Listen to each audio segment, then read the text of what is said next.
తిరుమలలో భక్తుల రద్దీ కొనసాగుతోంది. స్వామివారి దర్శనం కోసం భక్తులు పోటెత్తారు. ఏడుకొండల వారి దర్శనం కోసం 12 కంపార్ట్మెంట్లలో భక్తులు వేచి ఉన్నారు. స్వామివారి సర్వదర్శనానికి 8 గంటలకు పైగా సమయం పడుతున్నట్టు టీటీడీ అధికారులు పేర్కొన్నారు. నిన్న శ్రీవారి ఉండి ఆదాయం 3.49 కోట్లుగా ఉంది.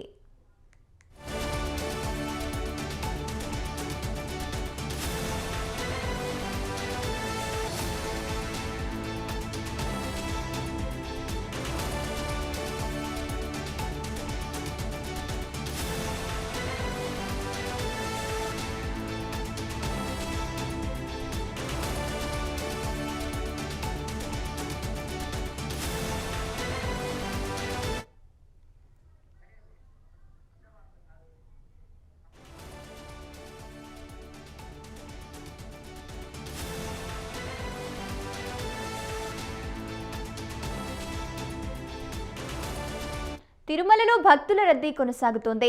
స్వామివారి సర్వదర్శనం కోసం భక్తులు పోటెత్తారు. ఏడుకొండల వాడి దర్శనం కోసం 12 కంపార్ట్మెంట్లలో భక్తులు వేచి ఉన్నారు. స్వామివారి సర్వదర్శనానికి 8 గంటలకు పైగా సమయం పడుతున్నట్టు టీటీడీ అధికారులు పేర్కొన్నారు.